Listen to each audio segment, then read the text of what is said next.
Woke up in the morning, check the charts like it's a habit. Bitcoin hitting numbers got me feeling like a magnet. Ethereum's on fire, gas fees through the roof. DeFi got me yielded, I'm stacking up the proof. Crypto bulls, we rising up, never gonna fall. Crypto bulls, stacking up, answering the call. Hello everyone, welcome to crypto bulls. मैं हूँ Rishi Srivastava and it's time for the crypto news. काफ़ी time के बाद time मिला है video shoot करने के लिए। मैं भी कुछ टाइम से काफ़ी बिजी चल रहा हूँ, तो चलिए हम देख लेते हैं आज क्या लेटेस्ट अपडेट से क्रिप्टो से रिलेटेड वीक का भी एक रिकैप हम देखेंगे। तो शुरुआत करते हैं हम इक्विटी मार्केट से। तो जो इक्विटी मार्केट है वो यूएस का इक्विटी मार्केट है स्पेशली, वो थोड़ा बहुत इन रेड फ्लैट ही है ऑलमोस्ट। अगर मैं वहीं पे अगर मैं दूसरे इंडाइसेस की बात करता हूँ जहाँ पे यूरोपियन इंडाइसेस, तो वो भी काफ़ी हद तक फ्लैट ही है। तो काफ़ी हद तक जो ओवरऑल ग्लोबल इंडाइसेस है वो फ्लैट ही है। अगर मैं देखता हूँ एशियन भी majorly in red he close हुआ है, इंडिया का भी जो है फ्लैट ही क्लोज़ हुआ है। तो एज सच कोई मेजर एक डायरेक्शन नहीं है किसी भी इंडेक्स। अगर क्रिप्टो मार्केट में देखते हैं तो क्रिप्टो मार्केट में ऑल दो हमको एक ही डायरेक्शन मिल रहा है, वो है नेगेटिव यानी रेड। तो मार्केट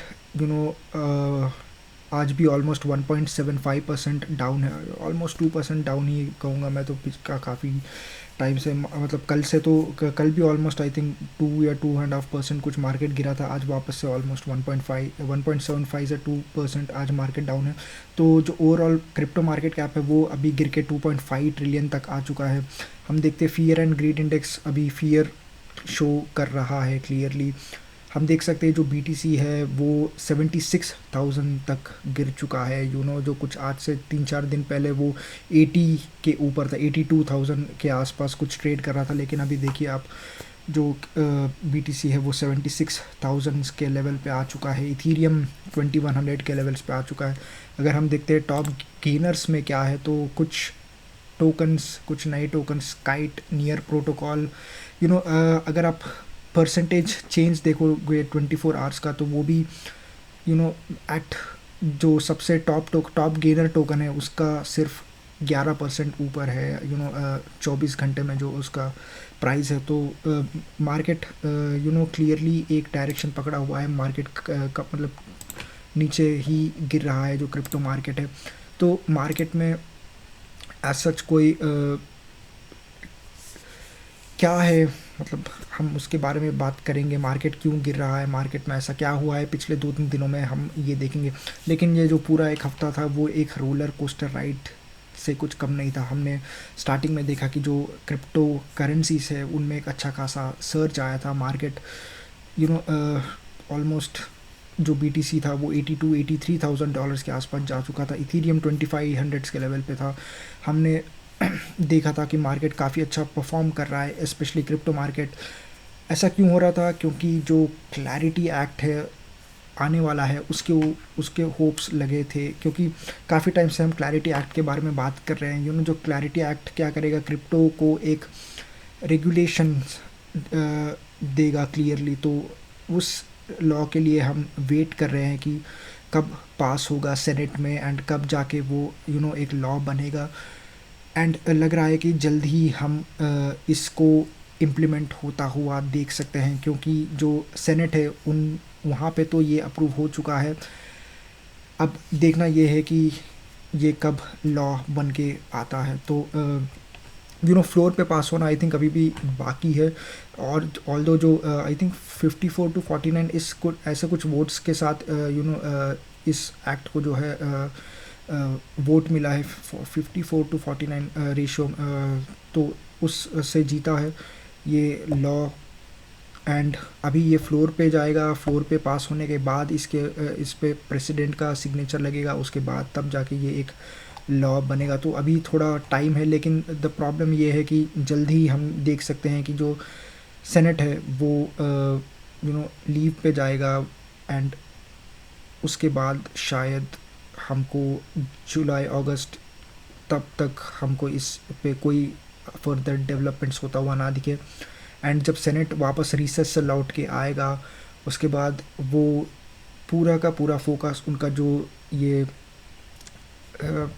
अक्टूबर में जो है क्या था वो अक्टूबर में mid term elections, I think, हाँ, मिड टर्म इलेक्शंस जो होने वाले हैं उन पे उनका फोकस रहेगा। तो शायद क्रिप्टो पे या फिर क्लैरिटी एक्ट पे उतना फोकस नहीं रहेगा। तो वो एक रीज़न है कि क्रिप्टो जो क्लैरिटी एक्ट जितना जल्दी पास हो जाए उतना अच्छा है। तो न्यूज़ पे आते हैं, न्यूज़ में ऐसा क्या हो रहा है मार्केट में ये देखते हैं। तो स्टैंडर्ड चार्टर्ड ने एक अपना रिपोर्ट रिलीज़ किया है जहाँ पे उनके जो डिजिटल एसेट्स रिसर्च के जो हेड है, ग्लोबल हेड है, उन्होंने ये कहा है कि जो रिसर्च एसेट्स के जो ग्लोबल हेड है जेफरी केंड्रिक, उनका ये कहना है कि हम 2028 तक जो टोकनाइज्ड एसेट्स है, टोकनाइज्ड रियल वर्ल्ड एसेट्स जो है वो 4 ट्रिलियन तक जा सकता है। एंड उसमें स्टेबल कॉइन्स एंड जो टोकनाइज्ड रियल वर्ल्ड एसेट्स रहेंगे उनका इक्वल शेयर रहेगा, मतलब 50-50 का स्प्लिट रहेगा। एंड ये 2028 तक उनका प्रेडिक्शन है कि जो एसेट्स है, रियल वर्ल्ड एसेट्स, वो 4 ट्रिलियन के, ऑलमोस्ट 4 ट्रिलियन के जो रियल वर्ल्ड एसेट्स जो है वो टोकनाइज कर दिए जाएंगे, वो ऑन चेन लेके आया जाएगा। उन्होंने एक बहुत अच्छा पॉइंट कहा है जो मुझे एक्चुअली काफ़ी अच्छा लगा है। उन्होंने ये कहा है कि डीफाई जो कि डिसेंट्रलाइज्ड फाइनेंस है, उसका एक एक प्रॉपर्टी है। वो प्रॉपर्टी ये है कि वो 1+1 को 3 बनाता है। वो कैसे? उनका एक्सप्लेनेशन ये है कि अगर हम डीफाई में कोई टोकन हम होल्ड करते हैं तो उस पर हमको यील्ड भी मिलेगा, उसको हम कोलैटरल जैसा भी रख सकते हैं एंड वो फुली लिक्विड भी होता है। ये ऑन चेन पे किसी भी एसेट को रखने का ये सबसे बड़ा फ़ायदा है, उन्होंने ये कहा, जो कि हमको ट्रेडिशनल फाइनेंस में देखने को नहीं मिलता है। अगर आपको कोई भी एसेट आप खरीदते हैं, जैसे आप रियल एस्टेट खरीद लेंगे या फिर कोई भी आप स्टॉक्स खरीद लेंगे, आप उसको एक ही टाइम पे आप उस पर यील्ड नहीं अर्न कर पाएंगे, ना ही उसको आप कोलैटरल रख पाएंगे और ना ही वो फुली लिक्विड रहेगा, मतलब आप इमीडिएटली उसको लिक्विडेट कर सकते हैं, ऐसा भी नहीं है। तो ये उन्होंने कहा है कि अगर हम एसेट्स को टोकनाइज कर देते हैं तो ये यूज़र्स के लिए ये काफ़ी बड़ा एक बेनिफिट रहेगा, ऐसा उनका कहना है। सुई नेटवर्क में काफ़ी अपडेट्स आए। सुई नेटवर्क आई थिंक ये पिछले वाले हफ्ते में काफ़ी अच्छा भागा भी था, ऑलमोस्ट $1.3 का कुछ मार्क उसने टच किया था, लेकिन उसके बाद से सुई में थोड़ा बहुत सेल ऑफ आया है। हो सकता है जो लिक्विडेशंस ज़्यादा हुए होंगे इसलिए हो सकता है, या फिर टेक्निकल सेल ऑफ भी हो सकता है, या फिर ओवर बॉट रीजन में चला गया हो इसलिए भी सेल ऑफ हो सकता है। तो बट सुई में हो क्या रहा है, सुई में जो बड़े बड़े जो वेल्स है, बड़े बड़े जो इन्वेस्टर्स है वो कंटिन्यूसली बाइंग कर रहे हैं, वो अंडर $1 के जो लेवल्स है उस पे वो कंटिन्यूसली बाइंग कर रहे हैं। एंड सुई अगले हफ्ते एक बड़ा मेजर अपडेट लेके आने वाला है जहाँ पे वो गैसलेस ट्रांसफ़र्स लेके आएगा, जहाँ पे हम देखते हैं कि अगर किसी भी यूज़र को अगर कोई भी ट्रांजैक्शन करना है ब्लॉकचेन पे, सुई नेटवर्क पे, तो उसको गैस फीस पे करना पड़ता है, जहाँ पे उनको खुद के सुई के टोकन्स होल्ड करना पड़ता है। वहाँ पे वो लोग उस चीज़ को, उस मैकेनिज़्म को हटाना चाहते हैं, जहाँ पे आपको कोई भी नेटिव टोकन होल्ड करने की ज़रूरत नहीं है। जो भी आपका ट्रांजैक्शंस होगा वो किसी और मेथड को वो लोग यूज़ करेंगे फॉर श्योर, क्योंकि ऑफ कोर्स गैस लगता है उसमें। बट अगर वो लोग गैसलेस ट्रांसफ़र्स कर रहे हैं तो वो लोग किस तरह से वो अपने इंफ्रास्ट्रक्चर में जो शिफ्ट लाने वाले हैं वो देखने वाली बात होगी। तो अगले हफ्ते एक मेजर अपडेट आ सकता है सुई के तरफ से, तो सुई पे हम सबको नज़र बनाए रखना चाहिए। और मार्केट में क्या हो रहा है, तो मैक्रो इकोनॉमिक जो डेटा है वो एक्चुअली क्रिप्टो के लिए भी एक सर का दर्द बना हुआ है, एंड वही हमको दिख रहा है। यूएस ईरान का वॉर कंटिन्यू हो रहा है, वहीं पे अभी तक एंड नहीं हुआ है। हम देख सकते हैं जो ईरान है उसने रिसेंटली यूएई के कुछ न्यूक्लियर प्लांट पे या गैस प्लांट के पास जो है कुछ ड्रोन अटैक किया था। हम देख सकते हैं यूएस में रिसेंटली पीपीआई जो कि प्रोड्यूसर्स इंडेक्स जो कि inflation on the producer side या फिर बिजनेस साइड जो शो करता है, वो जो एक्सपेक्टेशंस थे, जो फोरकास्ट थे, उससे 6% बढ़कर आया है। एंड ये कम्प्लीटली जो फेड के जो रेट कट होने के जो चांसेस है उसको और भी कम कर देता है। एंड इन कुछ रीजंस की वजह से जो है मार्केट में हमको क्लियरली एक सेल ऑफ दिखने को मिल रहा है। हम देख रहे हैं वहीं पे ऑयल के प्राइसेस $100 के ऊपर अभी भी ट्रेड कर रहे हैं। मैं ब्रेंट एंड WTI ऑयल की बात कर रहा हूँ, जहाँ पे अभी भी वो प्राइसेस 100 के ऊपर ट्रेड कर रहे हैं। एंड मार्केट में ये रिस्की एसेट्स के लिए अच्छा नहीं होता। जब भी ऑयल का प्राइस बढ़ेगा तो हम देखेंगे जो डॉलर है उसका वैल्यू बढ़ेगा, क्योंकि लोगों को और कंट्रीज़ को और डॉलर चाहिए होगा ऑयल ख़रीदने के लिए। एंड वो लोग क्या करेंगे, जो रिस्की एसेट्स है उनको सेल करेंगे। तीसरा चीज़ ये है कि जो बॉन्ड है, यूएस का जो बॉन्ड मार्केट है वो भी बढ़ चुका है। तो जो लॉन्ग जो डील्स यूएस के जो बॉन्ड डील्स होते हैं, जो 10 साल का 30 साल का जो यील्ड्स होता है, वो भी पहले से काफ़ी बढ़ चुका है। तो लोग है जो इन्वेस्टर्स है उनके लिए ये अच्छा है, क्योंकि जो बॉन्ड यील्ड्स है वो अगर बढ़ेगा तो वो लोग, क्योंकि बॉन्ड्स जनरली सेफ़ कंसिडर किया जाता है, राइट। यूएस के बॉन्ड्स काफ़ी सेफ़ कंसिडर किया जाता है। किसी भी इकोनॉमिक क्राइसिस में जो लोग हैं, जो इन्वेस्टर्स है, वो तुरंत वो बेसिकली जो यूएस के बॉन्ड्स है वो प्रेफर करते हैं। एंड अगर जब बॉन्ड 10 साल का बॉन्ड अगर पहले से ज़्यादा आपको अच्छा यील्ड दे रहा है एंड वो सेफ़ भी है, तो जो इन्वेस्टर्स है वो रिस्कियर एसेट्स जैसे क्रिप्टो से निकल के वो बॉन्ड्स की तरफ शिफ्ट होंगे। एंड वही शिफ्ट हमको अभी दिख रहा है। इसीलिए जो बॉन्ड के प्राइसेस है वो बॉन्ड का जो यील्ड है वो बढ़ा है, बॉन्ड का प्राइसेस नहीं, बॉन्ड के जो यील्ड्स बढ़े हैं, उसके वजह से हम रिस्कियर एसेट्स में एक सेल ऑफ देख रहे हैं। एंड जो इन्वेस्टर्स है वो बॉन्ड्स की तरफ शिफ्ट हो रहे हैं। तो ये अभी मार्केट में चल रहा है। एंड इसके और चौथा रीज़न ये भी है कि ETF से कंटिन्यूसली पैसा बाहर जा रहा है। 6 हफ्तों का स्ट्रीक चला था कि जहाँ पे बिटकॉइन के ETF में कंटिन्यूसली पैसा आया था, इनफ्लोस आया था। शायद वो भी एक रीज़न हो सकता है कि क्यों BTC ने 83,000 तक का जो लेवल है वो टच किया था, वापस वहाँ से सेल ऑफ क्यों आया मार्केट में, क्योंकि आउटफ्लोस वापस से चालू हो चुके थे। एक हफ्ते में ऑलमोस्ट $1.15 बिलियन के जो है BTC के ETF में से पैसे निकाले गए थे। तो ये कुछ रीज़न्स है क्योंकि मार्केट में इतना सेल ऑफ है। वहीं पे हम स्ट्रैटेजी को देख रहे हैं। स्ट्रैटेजी ने कल ऑलमोस्ट 24,869 BTC जो है वो परचेज़ किए हैं at a valuation of $2 billion. And each जो BTC है उसका वैल्यू था 80,985। तो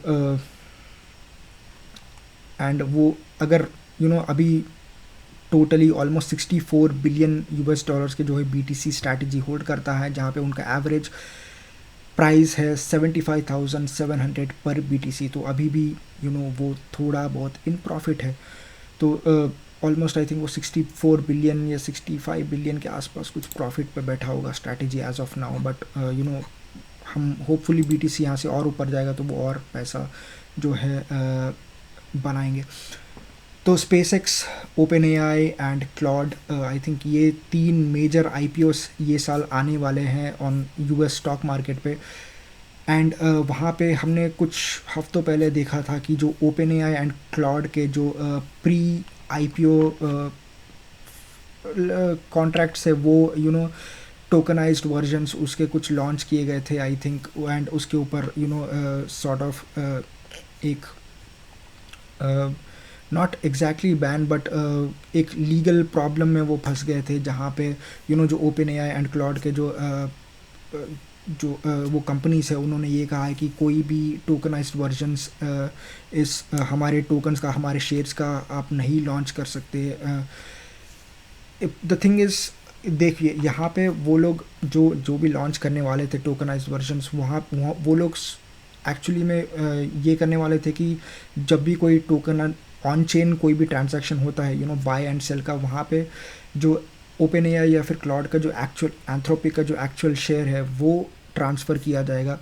इस वजह से वो लीगल प्रॉब्लम में पड़ सकते थे। लेकिन किसी ने यहाँ पे आज हाइपर लिक्विड पे जो है स्पेस एक्स का एक pre IPO perpetual future contracts निकाल दिया, जहाँ पे स्पेस एक्स का जो है, एंड वो उसमें अलग चीज़ ये है कि यहाँ पे कोई भी एक्चुअल स्पेस एक्स का जो शेयर है वो ट्रांसफ़र नहीं किया जाएगा, वो ट्रेड नहीं किया जाएगा। तो इस वजह से ये सॉर्ट ऑफ ग्रे एरिया में आता है, तो इसलिए ये बचा हुआ है। बट अदरवाइज़ अगर कोई भी एक्चुअल शेयर का ट्रांसफ़र होता है तो वो एक लीगल प्रॉब्लम हो सकता है। तो यही थे दोस्तों, ज़्यादा कुछ अपडेट्स है नहीं, इसलिए एंड कुछ इंपॉर्टेंट अपडेट्स भी नहीं है। जो भी होता है मैं अपने व्हाट्सएप चैनल पे वैसे भी डाल देता हूँ। अगर आप व्हाट्सएप चैनल पे नहीं हो तो आप व्हाट्सएप चैनल पे आप ज्वाइन कर सकते हैं। वहाँ पे मैं रेगुलरली जो भी न्यूज़ होता है, लेटेस्ट न्यूज़ होता है, वो सारा वहाँ पे मैं पोस्ट करते रहता हूँ। उनमें से कुछ गिने चुने जो है मैं जो मेरे को लगते हैं कि इम्पोर्टेंट है वो यहाँ पे मैं उस पर मैं वीडियो बनाता हूँ। अदरवाइज़ तो वो आप ज्वाइन कर सकते हैं। तो मार्केट में अभी हमको वॉच आउट करने के लिए क्या है, मार्केट में ऐसा हमको देखना ये है कि ये जो ट्रम्प पिछले हफ्ते ही आई थिंक वीकेंड में वो चाइना गए हुए थे, एंड हम लोग होप कर रहे थे कि वो कुछ यूएस ईरान का जो वॉर चल रहा है उसके ऊपर कुछ नए अपडेट्स लेके आएंगे, क्या उसको रिजॉल्व करने के नए मेथड्स लेके आएंगे, वो शी जिनपिंग से क्या बात करेंगे, उसके थोड़े बहुत कंसर्न्स थे, क्या ताइवान को लेके वो दोनों में कोई डिबेट होगा। ऐसा कुछ हुआ नहीं, कुछ भी नया निकल के नहीं आया। जो भी था कुछ भी मेजर डेवलपमेंट्स या फिर मेजर टॉक्स उनके बीच में नहीं हुआ, ऐसा ही लग रहा है। वो काफ़ी जेनसन हुआंग जो कि इन्वीडिया के सीईओ है, इलॉन मस्क को लेके गए थे ट्रम्प वहाँ पे। आई थिंक मार्को रूबियो जो कि आई थिंक ट्रेजरी सेक्रेटरी है यूएस के, उनको भी लेके गए थे। तो काफ़ी बड़े बड़े जो बिजनेसमैन, काफ़ी बड़े बड़े जो लोग हैं वो गए थे ट्रम्प के साथ चाइना। लेकिन लगता नहीं है कि कुछ मेजर डेवलपमेंट्स वहाँ से, मेजर टॉक्स हुए वहाँ पे, मेजर डिस्कशंस हुए। तो यही है दोस्तों। अगर देखते हैं आज सच अभी तो कुछ भी नहीं है, कोई मेजर अपडेट्स आने वाला नहीं है अभी। लेकिन होपफुली हम जल्दी ये क्लैरिटी एक्ट पे एक अपडेट आए, वो काफ़ी इंपॉर्टेंट है हमारे लिए फॉर श्योर। हम क्लैरिटी एक्ट पे अगर कोई अपडेट आता है तो मैं यहाँ पे ज़रूर वीडियो बनाऊँगा, एंड ऑफ कोर्स मैं चैनल पे तो पोस्ट करूँगा ही करूँगा। Thank you for your time. Until next time. Bye.